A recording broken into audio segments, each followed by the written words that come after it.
your world. And yes, as he has mentioned, the by-elections being held today at various polling stations opened well before 6 a.m.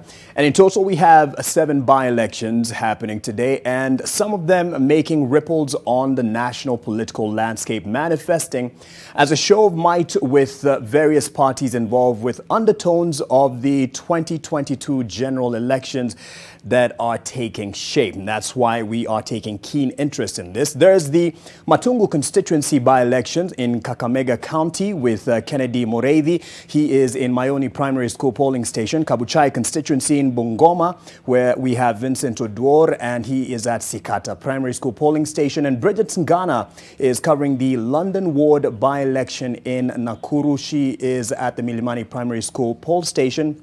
And we also have from Nakuru, the Hell's Gate Ward by-election, and Ruth Sarmwe and team are covering that. Lois Wangoi will be live from Huruma Ward in Wasingishu, and we have our live presence there as well. And there's also the Kiamakamo Ward by-election in Kisii County and Kitise Kidoko Ward by-election in Makueni County.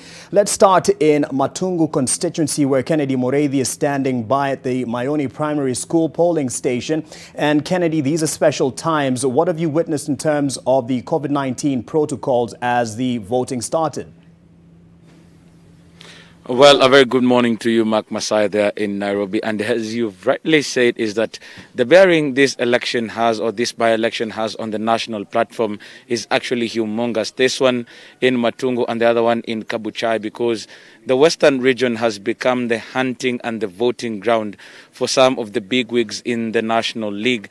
And this the outcome of this by-election is going to mirror how 2022 will look like. But up to your question is, the COVID protocols have been put in place. And as my camera person, Paul Basweti, will show you, is that anybody who's coming in has to first of all wash their hands or just sanitize as they get in. And nobody is being allowed into the lines without a mask, and this is something that is being enforced very much by the police officers who are here. Every stream has an officer guarding it and making sure that everything goes as planned. And also, one of the other things that we were able to see is that anybody who is joining the stream or the line is being checked, the temperature is being checked. There's an IEBC official who's making sure that everything goes as planned as they try to keep the COVID-19 or the coronavirus at bay. Another thing when they are coming into this Mayoni Primary School is that all of them are going to first of all check, because the streams are arranged according to the names and also in alphabetical order. So there's a difference is one will go to where their name is, and they're going to that far and just to confirm what name or which stream they're supposed to go into. But everything so far so good, Mark. We were able to be here by 5:30 o'clock in the morning, and when we were here already the queues were forming. It shows that the interest in this by-election, yet we've not been able to go to other places, but on this particular polling station the interest is a bit high. I can say, Mark, probably by just counting, over 100 or 200 people have already voted and left. The police are a bit strict today. Nobody is being allowed to sit here. We've already seen some people who are being identified. When you stay here for longer than 10 minutes after you vote, the police officers are actually identifying you and asking you to go away. It is one of those things that they don't want to say, that probably there are those who are peddling influence and all. But probably, just as my camera person will be able to walk with us so that we can walk you through the process and what is happening, is that everybody, once you get in, there's a kiosk that is actually, you come in and you produce your identity card, and through that they're able to show. And once your details have been confirmed from there, then you move on to the next stage, where they still have to make sure that your name is correct. And that's one of the voters who is, they have to confirm whether the details are there. Then after that, you're given a ballot paper. The process is not so long because the ballot paper is just one, not like the general election where you're given about 6 of them. So the process is a bit longer. But today you're given that one ballot paper. and immediately you have been confirmed and you're given, you come to the polling booth. There are 2 polling booths per stream. Immediately you do that, then you come and place your ballot paper in the ballot box, and then there are these officials that there are those from the IEBC and also agents of the 15 candidates who are taking part in this particular by-election. So we are keeping an eye just to know what is happening and what will be happening during the day as we go in from not just here, but into the different polling stations that we have. 116 in the whole constituency, as they all come in. The officials, or what we were able to know, is that the IEBC was very strict on what time they will be opening the polling stations, and we've already noted that they were opened at the time that they were supposed to have been opened. So probably by 5 o'clock they'll be closing them just to make sure that they start vote counting. IEBC says that if everything goes smoothly, there's a probability that they will be knowing the next member of parliament by 12 midnight today. But we're keeping tabs, and we'll be moving across the constituency to see what is happening and to also make sure that we give you all the details. But right now, it's back to you, Mark, in studio. Kennedy Mureithi at Mayoni Primary School polling station. Thank you for taking us through that process, considering the COVID-19 protocol. Thank you to Basweti as well for capturing that. And I'm sure you have a long day ahead of you. So stay charged up as you keep us posted on what's happening in Matungu constituency. And let's hop on to Bungoma County, where the Kabuchai by-elections are also taking place today. Vincent Odwor is standing by. And the warning yesterday was, yes, you have a right to vote, but you also need to observe the COVID-19 protocol.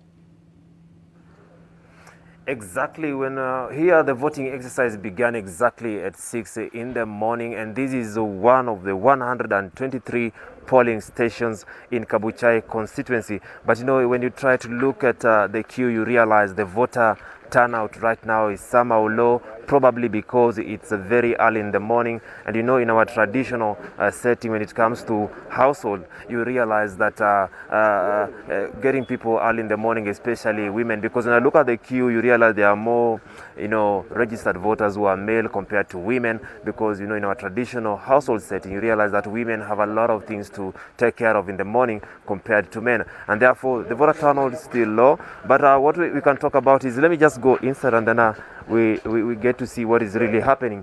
But the issue is that today there will be 8 candidates who will be squaring it out here at Kabuchai constituency, and today they will be squaring it out. There will be 8 candidates, and right now you see the voting exercise going on. But there will be 8 candidates. 6 of them are from political parties, and another 2 are independent candidates. And basically, let me just go take you through them. One of them is Fort Kenya's Majimbo Kalasinga, UDA's Evans Kakai, Amos Wekesa from Federal Party, Jeremiah Marakia, UDP, David Kabiti of UGM, Stephen Barasa of MAP, and then we have the 2 candidates who will be participating today is Peter Werunga, who is an independent candidate, and also one of them is Gaspar Wafubwa, who is an independent candidate. And at this particular polling station, we have about 14,000 registered voters, and the exercise is going on. But let me just take you out, because my colleague has already talked about the exercise, which is strictly done under COVID-19 safety measures. And I would like to just to talk to some of them here, because I'm being told there are people who came and found themselves not in the register. Let me talk to one of them. Ndugu vipi? Mzuri. Umeweza kupiga vipi? Mzuri sana. Umeweza kupiga kura, nasema tatizo gani limetokea? Mimi naitwa Maka Sifuna Wafula. Mimi mkaaji wa Kabuchai. Sichapiga kura kwa sababu nimefika hapo. Mimi napigianga hapa kura, nimeanza kupigia hapa kura 2007, 2013, 2017. Napigianga room 2. Nimefika hapo, kwanza nilienda room 1, wakaniambia jina yangu iko room 2. Nimefika room 2, waangalia wananiambia jina iko. Baadaye wananiambia mimi napigia na hwana. Sasa nimeshindwa ni nini mbaya, na mimi ni mkaaji wa hapa, sijaipigia kura Bumula, napigianga kura hapa. Sasa nasema IBC hapa itengeneze maneno, kwa sababu kama hiyo ni wizi ya kura, sisi hatutakubali. Kwa sababu mimi ni mwenyeji wa hapa, na wenyeji hata wenye napikanga nao kura wanapitisha wanasema mimi napikianga hapa kura. Sasa, and you know, they also said that yesterday a commissioner from IBC was saying that if a registered voter has no mask, he or she will not be allowed to vote. And when I look at the queue, I'm seeing some who have no mask. Let me talk to one of them here. Ndugu, mbona hauna mask? Mazi sio maski ndio inapiga kura, ni mimi mwenyewe Patrick ndio napiga kura. Unajua IBC jana ilisema kwamba kama hauna mask, hata kama wewe ni registered voter, hautaruhusiwa kupiga kura na kuona kwa line. Kwani inakuaje? Basi waje niende basi. Roho safi tu. So, utaendelea bado kufika mbele upige kura ama utatafuta mask? Waje nitafute mask na nirudi kwa line basi. Na wewe je? Nimesahau mask nyumbani. Umesahau mask nyumbani? Lakini unajua kwamba hapo huwezi ruhusiwa kupiga kura bila mask. Sawa, waje nichukue. Those are some of the registered voters here. They are not aware that they are not supposed to come here without a mask. But at the entrance, there is a COVID-19 clerk who has a thermogun who is supposed to take their temperatures and even inform them of the mask. But I'm surprised even some of them are not aware and are here. Kaka, wewe unaonaje hali kufikia sasa iko vipi? Naam, kwangu mimi naona mimi ni mkaaji wa hapa. Kitu ambacho nimeshangaisha, kwanza mimi ni mtetezi wa haki za binadamu na ni msaliwa hapa. Nimeshangaa sana kupata kujua ya kwamba watu ya IBC hawatekelezi kazi yao mzuri. Nimepata kutokezea ya kwamba kuna mmoja ambaye msaliwa hapa amepikia kura hapa miaka nenda rudi, tunasikia amewekwa kwingine ambapo sijui sasa mashini ya IPC ina mipango gani. Kwa hivyo ninalaumu hayo ya kwamba wasipo yatengeneza maadili yao itakuwa ni vigumu. Asante sana, and therefore we'll still continue being here and to see how things are, whether the voter turnout will improve moving forward. But you know, this Kabuchai constituency is a by-election that we'll be able to see, and it will be a litmus test to Ford Kenya's Moses Wetangula, because Ford Kenya has dominated the politics of these regions since the introduction of multi-party politics, and today we are going to see whether it will mark the continuation of that dominance or it will be the end of the dominance of Ford Kenya in this region. And you know, also the entry of the party associated to Deputy President William Ruto UDA in this by-election is something that is going also to shape, you know, politics moving forward ahead of the 2022 election, and also it is going to shape when it comes to the political capital of Western leaders who come from this region and also take part in the national discourse or in the politics of the national discourse in the country. And therefore, the results or the outcome of this by-election is very crucial as far as BBI issues is concerned, as far as the 2022 election is concerned, and therefore we'll be here to bring you up to speed on what is happening. For now, I'm taking you back to studio. Good looking out, Vincent Odor there, catching those unawares and actually putting them to task to protect themselves first before they do their right there in giving their vote for whichever candidate they've turned up for. Let's go to Nakuru County now. And Bridget Singana is at the Milimani Primary School in London Ward. There were concerns, Bridget, that there would be security issues around this. Was that just sensationalism? Was that, have you established anything to that? Well, Mark, what we have noted up until now is that there's heavy police presence in this polling station, and we do believe that it is reminiscent in all the polling stations here in London Ward, 29 of them in number. Here at Milimani Primary School, there are 8 polling stations, and since we came in earlier on, before the polling began, just when they were opening these polling stations here at Milimani Primary School, we're able to notice that people are coming in. First of all, they have to confirm the polling stations that their names appear under. Remember, this is a process that takes place in an alphabetical order. But also the COVID-19 protocols are being adhered to. First, they come, they are attended to these IEBC officials, as you can see right now, being redirected to the polling stations where the names, according to the alphabetical order, where they are. So this, in a sense, eases the time consumed by the voter when they step into this polling station. All COVID protocol measures are being considered. You have to have a mask on, you have to wash your hands properly, so that when you go to the biometric register, register, the KIMS kit that IEBC is using, you're able to also not prevent the transmission of COVID-19. We've also been seeing the agents of the different aspirants in this London ward. They were 16 when it began, but now they're down to 14 of them. Some of them stepped down. Earlier on, we've reported, and those are from 2 political parties that stepped down. Now there are 14 up in the running. We've seen the elderly being given preference. So the process so far here at Milimani Primary School is going on seamlessly. The turnout, I can say, Mark, is very encouraging as of now, because when we spoke with the IEBC officials yesterday on the eve of today, they were mentioning that they would like to see people turn out, since they were confident they had done enough voter education and public education and civic education, for that matter, ahead of the polls. And they were also confident that the aspirants, all 14 of them, had convinced the people to turn up and vote. So this is a big day indeed. And I'm not alone here in Nakuru County. We are with Ruth Sarmoe. She's on her way to Hell's Gate. And in Hell's Gate, there are about 41 polling stations, and there also voting has already begun. It is underway. Things are going on as usual. The number of voters combined between Hell's Gate and London ward is about more than 40,000. Here in London, we have 18,000 plus